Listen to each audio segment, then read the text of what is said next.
Hello, नमस्ते. कसे आहात सगळे? छान ना? मी पण मस्त आहे. तुम्ही आजचं टायटल बघून म्हणाला असाल, आर्थिक नियोजन आणि आर्थिक सुबत्ता किंवा समृद्धी. हे बरोबर आहे हो मॅडम. मग मनशांती कुठून आली? हं? मला काय म्हणायचं आहे, आपण आर्थिक सुबत्ता आणताना आपली मनशांती टिकून राहायला पाहिजे, तशी आपण आर्थिक सुबत्ता आणायला पाहिजे. म्हणजे जे काही आपण पैसे मिळवतो ते योग्य मार्गाने मिळवायला पाहिजे. म्हणजे आपल्याला काही कोणाची भीती नाही. जे काही मिळवतो त्याला व्यवस्थित टॅक्स भरणं, सगळं वाईट मनी म्हणतो आपण, तसं पाहिजे. त्याच्याशिवाय नाही ते काही लोक काय करतात, अगदी त्यांना कसं रातोरात श्रीमंत व्हायचं असते, मग काहीतरी नको ते मार्ग वापरतात आणि कुठेतरी अडकून पडतात. काही उपयोग त्याचा. त्यामुळे पहिली गोष्ट म्हणजे जे काही आपण करतो तर सरळ योग्य मार्गानं करायचं. आणि मी तुम्हाला खात्री देते, सरळ मार्गानं सुद्धा व्यवस्थित पैसा मिळवू शकतो आपण. आणि आपल्याला असं किती मिळवायचं आहे, म्हणजे जे काही आपल्याला मनात आलं, आपले खर्च व्यवस्थितपणे निघायला पाहिजेत आणि वर काहीतरी एक छोटीशी अमाऊंट राहायला पाहिजे का, म्हणजे इमर्जन्सी फंड वगैरे आपल्याला पाहिजे म्हणून. एवढं मिळवायचं आहे. आर्थिक सुबत्ता म्हणजे मी म्हणते ही प्रत्येकाची वेगवेगळी असेल. आपला खर्च सगळा निघून काय आहे तो, मुलांच्या फी असतील, मुलांची शिक्षण असतील, घरातला असेल, हे सगळं व्यवस्थित आपल्याला खर्च करायला आपल्याकडे पैसा असायला पाहिजे. लोकांकडे मागायची वेळ येऊ नये एवढी आपल्याला सुबत्ता असायला पाहिजे. आणि आपण कसे पैसे मिळवायचे, योग्य मार्गाने मिळवायचे, म्हणजे आपल्याला डोक्याला काही टेन्शन नाही. रात्री झोपला की शांतपणानं शांत झोप लागतीये, असं आपल्याला करायचं आहे. पहिली गोष्ट लक्षात ठेवा, कायम जे काही आपलं इन्कम आहे त्याचे पेक्षा आपला खर्च कमी असायला पाहिजे. हे बघा, कायम आपले इन्कम पेक्षा, उत्पन्नापेक्षा खर्च कमी असायला पाहिजे. म्हणजे आपला खर्च आहे 50,000, आपला इन्कम आहे 25,000, मग चालेल का? नाही. उलट तुमचं इन्कम आहे लाखभर रुपये, तुम्ही 50,000 महिन्याला खर्च करता, इट इज ओके, ठीक आहे. म्हणजे हे आपण लक्षात ठेवायला पाहिजे, कायम आपला इन्कम किती आहे त्याच्यापेक्षा खर्च कमी असायला पाहिजे. हे बघा, पहिलं पॉइंट सरळ मार्गाने मिळवायचं. दुसरं, आपले खर्च हे उत्पन्नापेक्षा कायम कमी असायला पाहिजे. आणि हे सगळं करताना नुसतं स्वप्न बघत बसून आपण श्रीमंत होऊ का? नाही. मग त्याच्यासाठी तुम्हाला काम करायला पाहिजे. तर काही असू दे, जॉब असू देत, तुमचं बिझनेस असू देत, काही असू देत, हे काम सतत करत राहायला पाहिजे. आणि काही लोकांना सवय असते बघा, श्रीमंत व्हायचं कशासाठी? दुसऱ्याला दाखवण्यासाठी. म्हणून अगदी मोठी गाडी घेतात, घर बांधतात EMI वर. दर महिना आला की ते EMI कसा भरायचा हे त्यांना डोक्याला टेन्शन असते. मग असली श्रीमंती उपयोगाला आहे का? नाही. त्यामुळे पहिलं काम आपण करायचं म्हणजे EMI वर तुम्हाला खरेदी करायची सवय असली का नाही, ती बंद करायची. का बंद करा म्हणते, म्हणजे मी EMI वर किती पैसा जातो बघितले का? एकदा हिशोब करून बघा तुम्ही. हल्ली तरी यंगस्टर्स मी बघितले, अहो मोबाईल फोन सुद्धा EMI वर घेतात. ह्याच्यापेक्षा पैसा 4-5 महिने साठवून ठेवा आणि मग घ्या ना. त्यामुळे आपण श्रीमंत बनायचं हे शो ऑफ करण्यासाठी नाही, आपले स्वतःसाठी. आता आपले स्वतःसाठी म्हणजे काय? मला काय हवं तिथे मी जाऊ शकते, खर्च करू शकते, फिरू शकते, मला काही पैशाची अडचण येत नाही. मग तुम्हाला मनशांती किती असते बघा, पीस ऑफ माइंड असते. एवढेसाठी आपण व्यवस्थितपणे पैसे कमवायचे. पैसे असले की मनशांती पण मिळते. योग्य मार्गाने मिळवलेला अयोग्य मार्गानं नाही, लक्षात ठेवा.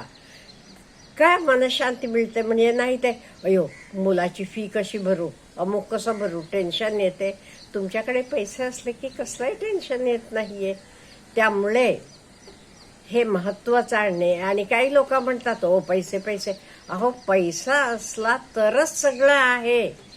तुम्हाला आजारी पडलात की औषध आणायला सुद्धा पैसे लागतात. पैसेशिवाय काहीही चालत नाही.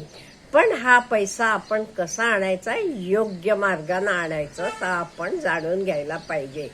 पैसा इम्पॉर्टंट आहेच. राहायला घर पाहिजे, जेवायला पाहिजे, घालायला कपडे पाहिजेत, सगळ्याला पैसा लागतो.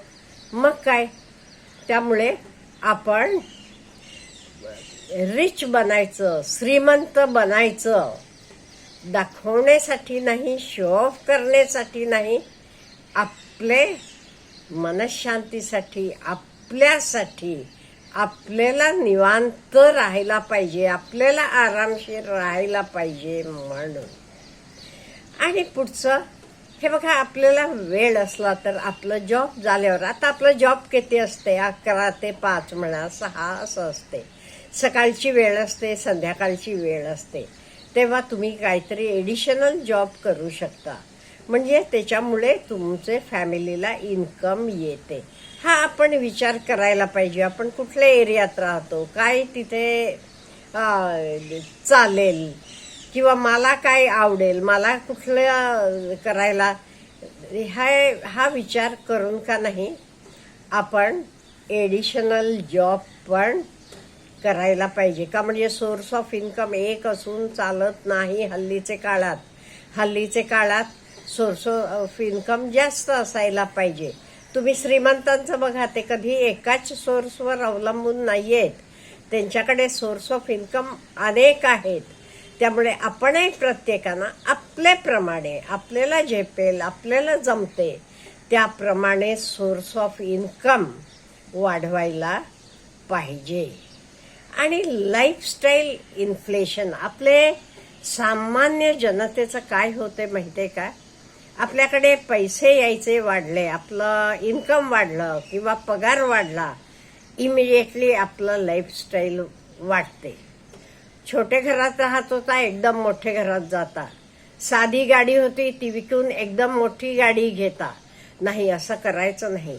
जरासं आपलं सगळं व्यवस्थित बसेपर्यंत असे खर्च वाढवायचे नाही. इन्कम वाढला म्हणून लगेच खर्च वाढवले की तुम्ही तिथेच असता. तुम्ही काही श्रीमंत बनतच नाहीये.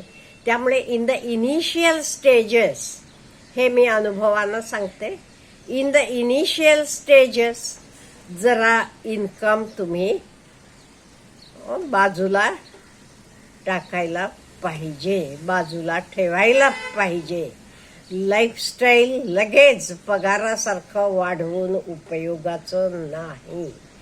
आणि एक म्हणजे आपण मिळवलेला पैसा, हा आपल्यासाठी पैसा कसं मिळवेल ह्याचा विचार करायला पाहिजे. म्हणजे आपण हे इन्व्हेस्टमेंट असे करायला पाहिजे त्या पैसेमुळे आणि आपल्याला पैसा मिळतो म्हणून. आणि एक एमर्जन्सी फंड असायला पाहिजे. कधी नोकरी जाते, हल्लीचे दिवस तरी बघा असे इनडेफिनेट आहे सगळं, आजारी पण असेल. त्यामुळे ॲटलिस्ट आपण काही केलं नाही तरी वर्षभर आपण आहे त्या स्टँडर्डनं राहू शकतो. एवढे पैसे आपण बाजूला ठेवायला पाहिजे. आणि अननेसेसरी खर्च जरासे कमी करूया. फॉर एक्झाम्पल आपण सगळ्याला सबस्क्रिप्शन करतो. ते साईट आपण बघत पण नाही, पण काय 100 रुपये ना 150 रुपये ना काय म्हणून असं नाही. अननेसेसरी आपल्याला गरज नसलेलं सगळे सबस्क्रिप्शन्स बंद करून टाका. तुमचे खर्चाचं ऑडिट करा, म्हणजे तुम्हाला कळते अननेसेसरी आपण कुठे खर्च करतो. इम्पल्सिव्ह बाईंग बंद करा. कुठे बघितलं आपल्याला गरज आहे नाही असं नाहीये, गेला घेतला नाही. ह्याच्यासाठी काय करायचं, आपण खर्च सगळे मांडून ठेवायचे. खर्च मांडून ठेवले का नाही आपल्याला महिना अखेरीला कळते, किंवा ते आपण रिव्ह्यू केले की हां कुठे अननेसेसरी खर्च झाले हे आपल्याला कळते. आणि का नाही वर्षात 1-2दा तरी तुम्ही कुटुंबियांनी सगळे मिळून बाहेर फिरायला जावा. हे ना आपल्याला खूप मन हलकं होते, शांत होते. आधी इंडियात फिरा, नंतर व्यवस्थित सगळं झाल्यावर फॉरेन कंट्रीजला पण जावा, फिरून यावा. त्यामुळे हे सुद्धा महत्त्वाचं आहे. एखाद वर्षाला मोठी ट्रिप, 1-2 छोट्या ट्रिप्स आपले सोयीप्रमाणे फिरून यायला पाहिजे. आणि घरातले सगळे व्यक्तींनी एकमेकांना समजून घेऊन प्रेमानं राहायला लागायला पाहिजे आपण. म्हणजे बघा हे सगळे तुम्ही टिप्स फॉलो करा. तुम्ही कधी करोडपती बनून जाल तुमचं तुम्हाला कळणार नाही. लोकांचं तर सोडा, लोकाला कळणारच नाहीये. तुमचं तुम्ही पण तुम्हाला आश्चर्य होईल, हो एवढे पैसे आहेत माझ्याकडे. आणि आपल्याकडे पैसे वगैरे व्यवस्थित असले का नाही आपले मनाला पण खूप छान शांतपणा असते. हे शांतपणा काय येतो, मला काही लागलं तरी लगेच मी घेऊ शकते, जाऊ शकते, हिंडू शकते, फिरू शकते. कोणाला काय हवं असलं की देऊ शकते. हे माझ्याकडे असलं तर मी देऊ शकते ना. नाही ते मला वाटते हो हो हे काम चांगलं आहे, आपण त्याला मदत करावी. पण आपल्या हातात नसलं तर आपण मदत कसं करायची. आपल्या हातात असलं की आपण मदत करू शकतो. मग आपल्याला खूप मस्त वाटते. बघा तरी. Have a good day.